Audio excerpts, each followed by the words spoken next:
नमस्कार, मी पंजाब डक. आज आहे 2 जुलै 2026. तर मी 28 आणि 29 तारखेला सोयाबीन पेरली होती. तर पाहू शकतात, पाऊस पडला तर निघाली ही सोयाबीन आमची निघत आहे. तर पण शेतकऱ्याला एक अंदाज देणार आहे. राज्यामध्ये काही शेतकऱ्याच्या आणखीन पेरणी नाही झाल्या, त्या शेतकऱ्यासाठी आनंदाची बातमी. या 8 दिवसामध्ये सांगू इच्छितो की म्हणजे 8 जुलैपर्यंत राज्यात चांगला पाऊस पडणार आहे, म्हणून हा अंदाज लक्षात यायचा. म्हणजे सांगायचं झालं तर काही भागामध्ये मुसळधार पडणार आहे, काही ठिकाणी अतिमुसळधार पडणार आहे, काही ठिकाणी अतिवृष्टी देखील होणार आहे, म्हणून हा अंदाज महाराष्ट्रातल्या सर्व शेतकऱ्यांना लक्षात यायचा. म्हणजे आतापर्यंत जे भाग वंचित राहिला त्या भागात देखील हे 8 तारखेपर्यंत पाऊस पडून जाईल, म्हणून हे लक्षात यायचं. मग राज्यात जास्त अतिमुसळधार पाऊस कुठं पडणार आहे तर तुम्हाला सांगू इच्छितो, सर्वात जास्त पडणार आहे मुंबई, पुणे, नाशिक, नंदुरबार जिल्हा, धुळे जिल्हा, जळगाव जिल्हा, अहिल्यानगर, त्याच्यानंतर शिर्डी, राहता, अकोले, संगमनेर, ओझर गणपती ते पट्टा, म्हणजे धरण क्षेत्राच्या कॅचमेंट एरियामध्ये. तसं ते पाऊस काय होणार आहे इकडं संभाजीनगर, कन्नड, सिल्लोड, सोयगाव, असा करत करत जळगाव, बुलढाणा, अकोला, अमरावती, अकोट, शेगाव, ह्या खामगाव हे पट्टा काय होणार आहे असा पडणार आहे. जालना जिल्हा त्याच्यामध्ये राहील, पण हे देखील सरकारने लक्षात. म्हणजे सांगायचं झालं तर या 8 दिवसामध्ये त्या भागामध्ये चांगला मुसळधार पडणार आहे.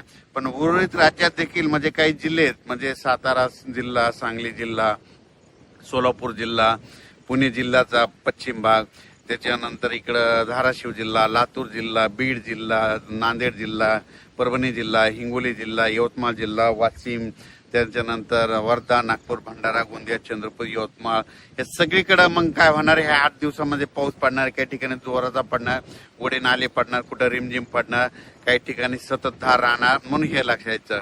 पण राज्यात मात्र तुम्हाला सांगू इच्छितो की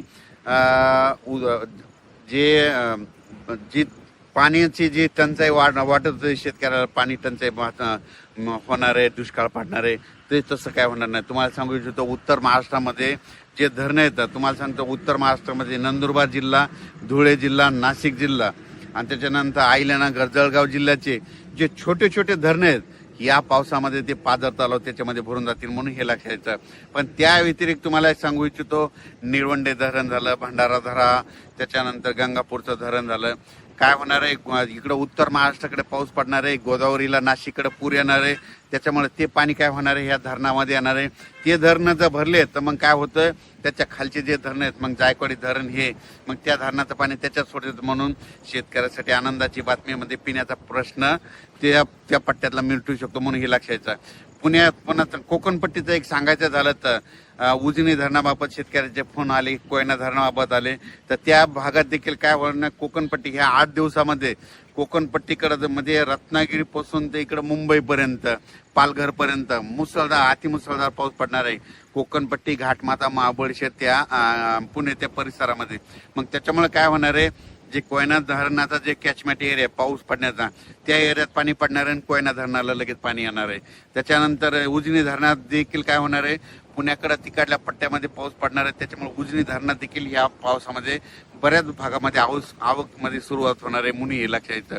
सांगायचं झालं तर 8 जुलैपर्यंत राज्यात म्हणजे आज 2 तारखेपासून 8 जुलैपर्यंत दररोज वेगवेगळ्या भागात जोराचा पाऊस पडणार आणि शेतकऱ्यांची ज्यांचं पेरायचं राहिलं सगळीकडे पाऊस पडणार, सगळ्याच्या पेरण्या होणार आहे. आणि त्याच्यानंतर तुम्हाला सांगितलं हे पाऊस 8-9 तारखेपर्यंत चालत, पण त्याच्यानंतर पुन्हा लगेच 13-14 तारखेला पुन्हा पाऊस येणार आहे. पुन्हा जुलैच्या शेवटच्या देखील आठवड्यात पाऊस येणार आहे, म्हणून शेतकऱ्यांना घाबरू नका. दुष्काळ वगैरे काही पडणार नाही, पण पाऊस येणार, सगळ्या शेतकऱ्याच्या पेरण्या होणार आहे. फक्त मागं पुढं होणार आहे एवढं मात्र निश्चित लक्षात घ्यायचं. जमिनीमध्ये ईदभर ओला असेल तर शेतकऱ्याने पेरणी करायला काही हरकत नाही. आम्ही देखील पेरणी केल्याच्या नंतर बघा सारखा दररोजच पाऊस आहे आणि आमचं सोयाबीन आता उगून निघलं.